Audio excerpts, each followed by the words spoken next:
Hello, Robyn. Welcome to the podcast. Hi, Andy. Thank you for having me. It's good to have you here. Another of our colleagues from the School of Health and Society. It's fantastic to have these really far-reaching conversations about all the different research that's happening at the University of Salford. So it's great to be talking about your work today. And as with each of these episodes, we get to know the person's journey into research. So where did it all begin for you? Well, that's a good question, because I actually only relatively recently retrained to work in research. So I originally trained as an optometrist and spent 15 years all over the Northwest testing people's eyes, working in different communities. And I started to notice some of the real differences in health between some of our communities in the Northwest.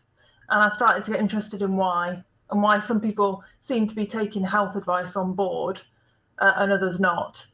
And then that led me to start to think about a change of career.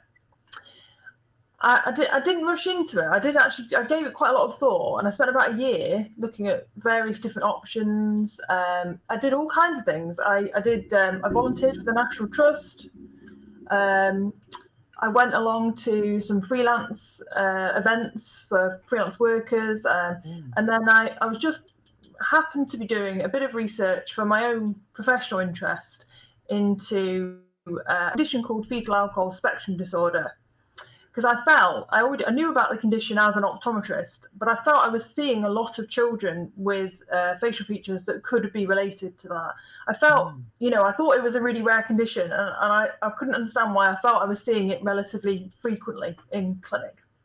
So anyway, I did a bit of Googling, and I wanted to find out how common it was, see whether I was imagining things or not. And I couldn't find any prevalence data.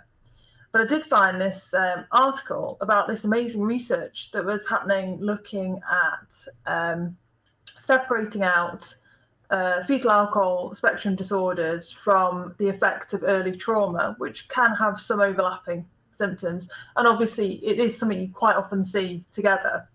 Now, that I was really fascinated by the research, and I expected it to be happening somewhere like I don't know, Vancouver or Chicago or somewhere, in a really big centre somewhere else in the world. And I realised it was happening just up the road at Salford University.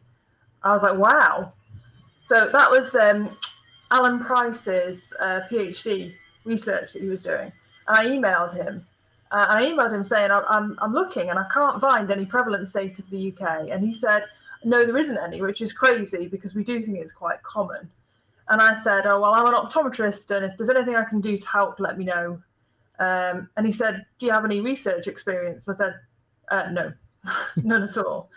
But off the back of that conversation, I found through Alan's supervisor was Professor Penny Cook. And through her page on the website, I found out about the Masters in Public Health. And it just reading up about it and reading more about all the different sorts of research that was taking place at Salford, I just thought, wow, actually, this really interests me, and this could be something I could do. I could get some extra skills and find some new things that I could possibly do as a changing career. So I did the Masters, really, really loved it. I highly recommend it if anybody's thinking about doing a master's in a health-related subject. The teaching methods really suited me. When I'd been doing my undergrad a long time ago, I'd struggled to sort of concentrate through a whole lecture and may have occasionally fallen asleep. But whereas when I was doing the Masters in Public Health, the sort of constant change of learning methods and how interested and passionate the staff were was really inspiring. And I loved doing the Masters, and I would have been quite happy even if it hadn't actually turned into a change in career. But I then did get approached by Penny Cook, and I'd gone in to do a seminar about my dissertation project to the next year students, and she said, "Oh, well, we've got this funding to do a prevalence study in FASD. Would you like to be the research assistant?" And I was just like, yes, yes, and wow. And yeah, so me and Alan still joke about that sometimes. I keep saying that every time there's some big data missing, I'm going to email him, and then magically somehow that will then result in us getting the data. But no, yeah. So really excited, and just such an important piece of work. And we just had our first paper from the project published last week. And although we were funded by Greater Manchester Health and Social Care Partnership, so we were funded really mainly to look at Greater Manchester. So it was a relatively small study, but it is still the first UK prevalence data we have for FASD. Incredible. And is that your first paper? Is that your first publication as well? Yes, that's my first publication as a first author, and what a paper to start on. I think I may have set myself quite a high bar for carrying on, but it's been really well received. That's incredible, and it's a wonderful story as well, and it just sort of reminds me of how the different ways into research that people take and how often they come about through just informal conversations, a casual email to somebody because you're interested in something, and how there are many different pathways into research. And I think it often sort of begins with that sense of something being interesting and important to explore, which we may arise at through just our own personal lives or people that we know. And just for people that may not know too much about the field, what is fetal alcohol spectrum disorders? What does that broadly describe? So fetal alcohol spectrum disorders is a range of conditions that can occur when somebody drinks during pregnancy, when somebody consumes alcohol during pregnancy. So we've known for quite a while about a condition called fetal alcohol syndrome, where a child is quite severely disabled, and that relates to and the child often looks visibly different, and that relates to heavy drinking during pregnancy. And we've known about that since the 60s. But what we're now starting to realise is that it's like so many other things, it's a spectrum. And we think now, especially based on our latest data, that it might be at least as common as autism, if not more. But it's difficult to pick up. It doesn't look the same in every person that's affected, because it all depends on how much was consumed and when during pregnancy. And also there are genetic factors that we still don't really understand yet. So it can look very different from one person to the next, but it does have certain traits in common, and that's what we were able to do as part of the prevalence study. We had some amazing experts on the team who are diagnosing FASD in clinic. We had Claire Alley, who's a specialist in autism. We had Raja Mukherjee, who's a psychiatrist, NHS psychiatrist, who has a specialist FASD clinic. As well as, of course, Penny Cook and Alan Price, and Kate Fleming from the University of Liverpool, who was our statistics expert. So it really was, and everybody was so passionate and motivated. It was amazing to get a chance to work on that project.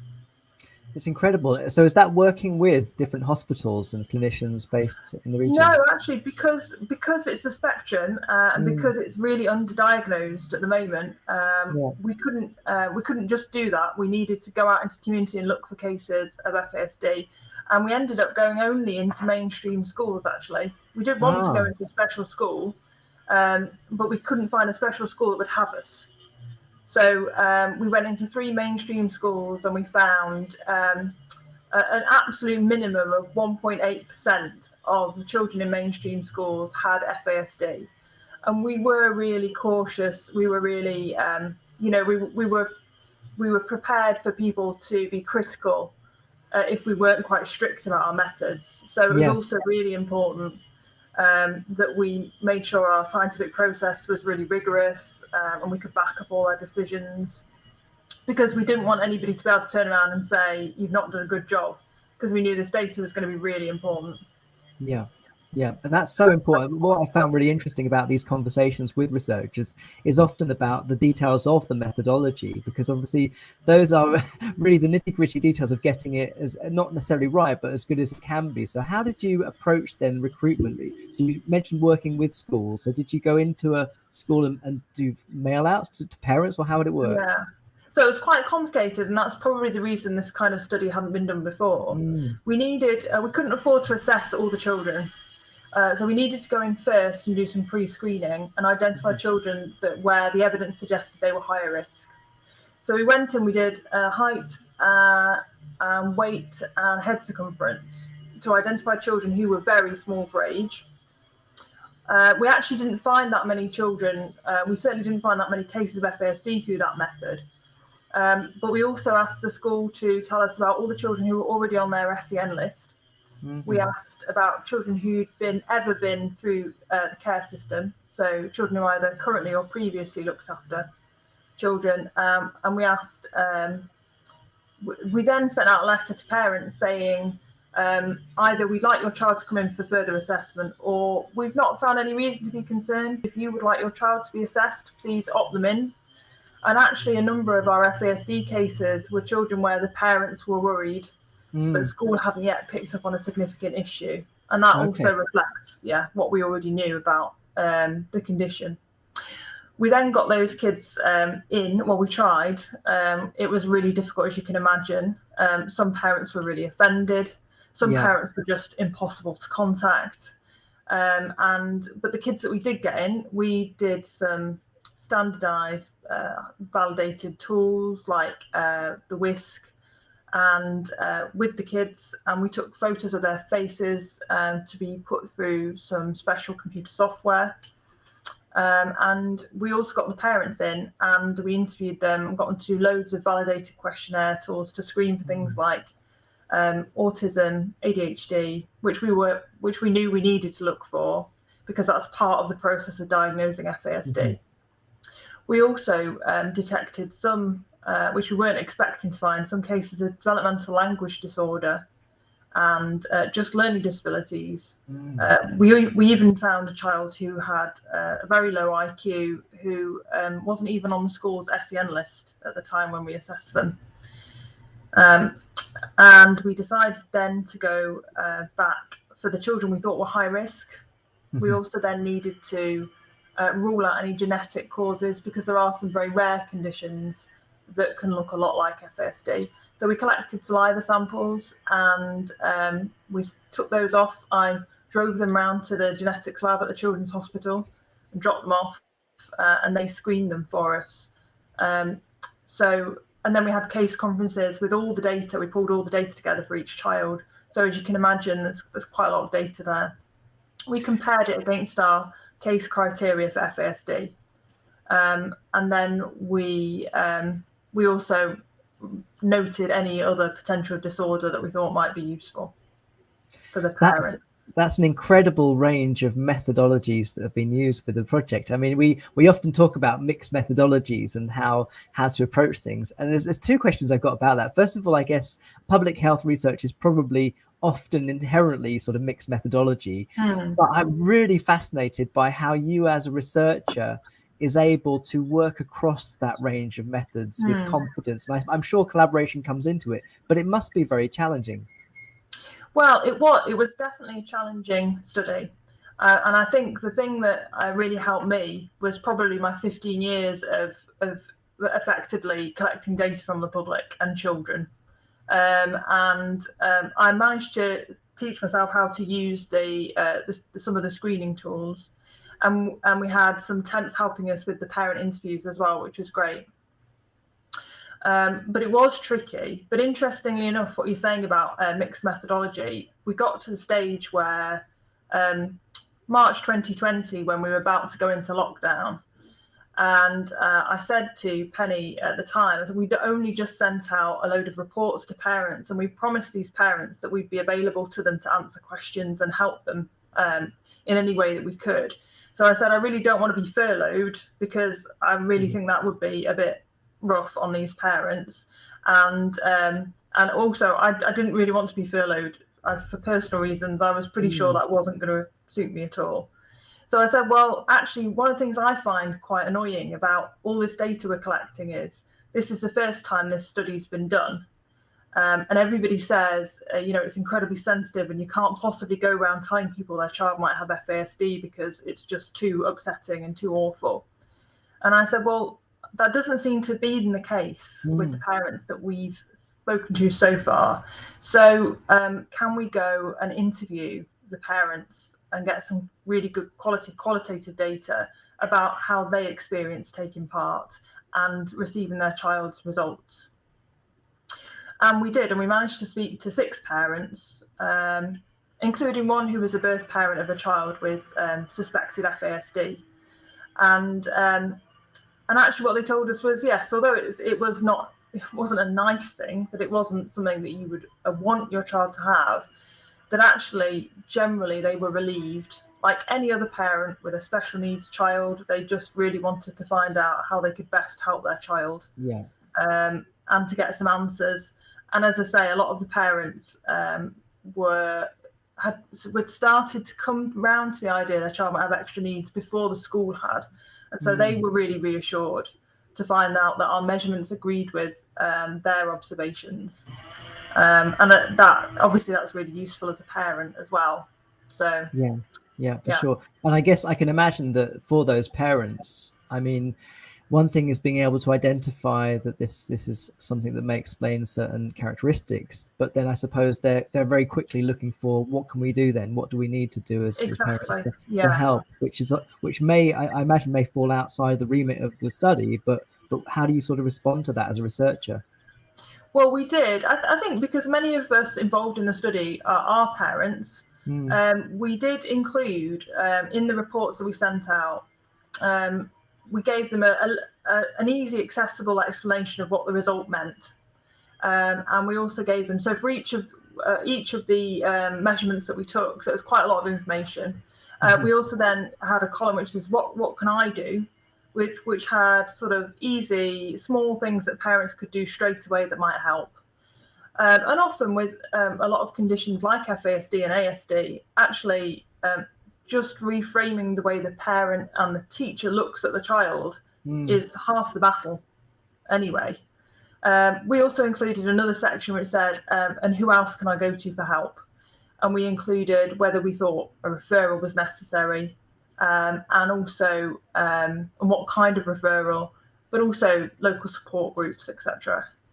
So, and we did, we have tried to be available to parents even after that point, and we have helped some parents advocate for getting referrals, which for some reason was still difficult even after we'd given them all this report with all this data in. So I feel certainly in a number of the cases, we've really improved the outlook for those children, and certainly some of the parents were incredibly grateful. I can imagine, and I also imagine that when you apply for sort of research funding, or even just go through the ethics process at the university, having some of these possible, I guess, courses of action for parents at the end of the study or at the end of the data collection is a really important part of that process. But was there anything, I suppose, surprising about the carrying out the research? Did anything sort of cause challenges that you hadn't thought through, or surprises that you needed to work through? Yes, we were. I'm a very determined person, Andy, and I was very, very determined that we were going to get the care experienced children consented into the study, and I already knew that meant I would probably need a team leading social worker signature on the consent form. And despite my very best efforts, we got about just over half of the care experienced children consented into the study, and that included me like arranging meetings with them, and then I'd go and turn up and they'd keep me waiting for 50 minutes and never show up, and and so that was a shame, and that was even harder than I expected it to be. I was also quite surprised to find how resistant some parents were to having their children assessed. Maybe not surprised, but still, again, every time it came up, it seemed a shame to me that they couldn't see the value of getting the extra information. That's something else I'd like to research into further, really. Because I suspect, it completely baffles me. So I suspect there's a whole element to it that I'm just not understanding, coming from my angle at all. So interesting to find out. And you mentioned the paper that you published recently. What has been the sort of reactions to this? How has it been? So we've had a fantastic response to the paper. So this is again, as I said, this is the first prevalence data for the UK. So there were a lot of people interested in FASD. They were already quite excited and looking forward to the paper being released. And that's helped. We've also got some people who are essentially volunteers within the FASD community who are really good at social media management. And between us, we managed to get quite a good high profile on the paper's release on Twitter. And we also managed to get it out just within FASD Awareness Month, to sail on the back of some of that. It was literally the last day of September. And I always try and mention people in tweets, and I always tend to be, I'm quite prepared to tag anybody I think might be a good person, and I've tagged quite high profile validated accounts. Is it validated? Yeah, that's right. They've got it, yeah. And I included some presenters from Woman's Hour on Radio 4 because they've had some rather less than positive coverage in the past about drinking during pregnancy. And then they actually did cover the story of the research, and we got mentioned.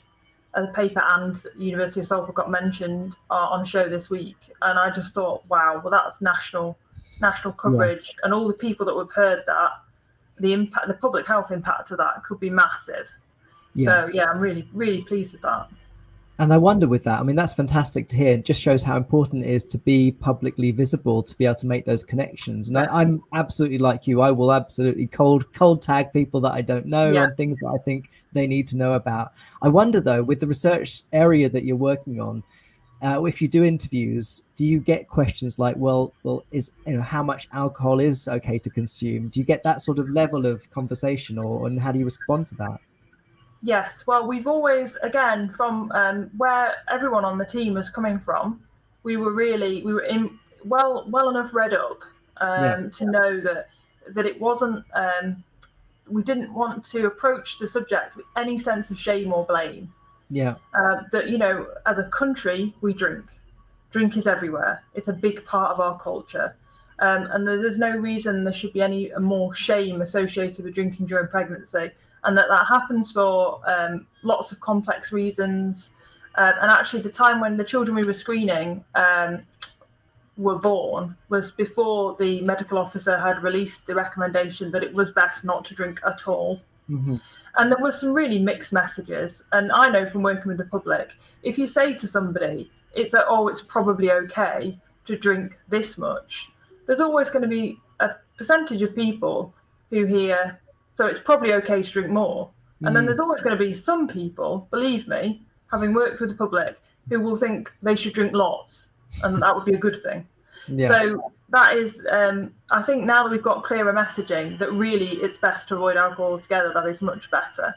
It is a really sensitive subject, and I think there are a lot of people who feel very sensitive about the idea of women being told what to do during pregnancy and autonomy over their own bodies. And I think, I'm a feminist, and I absolutely would still think that women deserve to know about the risks of drinking during pregnancy.